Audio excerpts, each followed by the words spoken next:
धीरासोबतचे प्रेमसंबंध टिकवण्यासाठी विवाहितेने स्वतःच्याच मृत्यूचा बनाव रचल्याची घटना मंगळवेढ्यातून समोर आली आहे। मात्र जळीत खांडाच्या घटनेत आलेल्या ट्विस्टमुळे सर्वांनाच धक्का बसला। या प्रकरणी मृत्यूचा बनाव रचलेली महिला आणि तिच्या धीराला पोलिसांनी अटक केली आहे। याबाबत सविस्तर माहिती अशी की मंगळवेढा तालुक्यातील पाटकळ गावात नागेश सावंत आणि त्यांची पत्नी किरण राहत होते। 14 जुलै रोजी पहाटेच्या सुमारास किरणने आपल्या शेतातील कडब्याच्या गंजीत स्वतःला पेटवून घेतल्याची घटना घडली।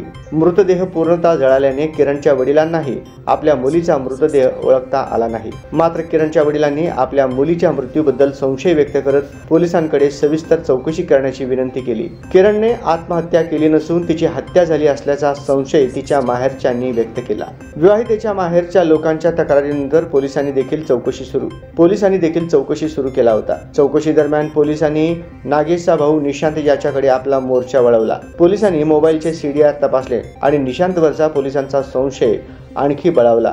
पोलिसांनी त्याला ताब्यात घेऊन चौकशी केल्यानंतर किरण आणि निशांतचं बिंग फुटले। निशांत धीर आणि किरणचे प्रेमसंबंध असल्याचे उघडकीस आले। किरण आणि निशांत यांना एकत्रित राहता यावं यासाठी घरातून पळून न जाता किरणने आत्महत्या केली आहे असे भासवत मृत्यूचा बनाव करण्यात आला। मात्र मृत्यू पावलेली किरण कराडमध्ये असल्याचे आढळून आले। याबाबत किरण हिला पोलिसांनी तात्काळ ताब्यात घेतले आहे। तर किरणचा प्रियकर असणारा धीर निशांत सावंत त्यालाही ताब्यात घेऊन चौकशी सुरू केली आहे। या सर्व घडामोडींमध्ये किरण सावंत जिवंत आहे, तर तिच्या जागी कुठल्या महिलेचा मृतदेह कडब्याच्या गंजीत जळाला हा प्रश्न पुढे आला। मात्र पोलीस तपासानंतर एका वेडसर महिलेला किरण आणि निशांत यांनी पकडून आणले आणि तिचा गळा दाबून तिची हत्या केली। त्यानंतर संबंधित वेडसर महिलेचा मृतदेह कडब्याच्या गंजीत ठेवून पेटवून दिले आणि किरणच्या मृत्यूचा खोटा बनाव केला। मात्र पोलिसांनी आता या प्रकरणी दोन्ही आरोपींना अटक केली असून अधिक तपास सुरू आहे।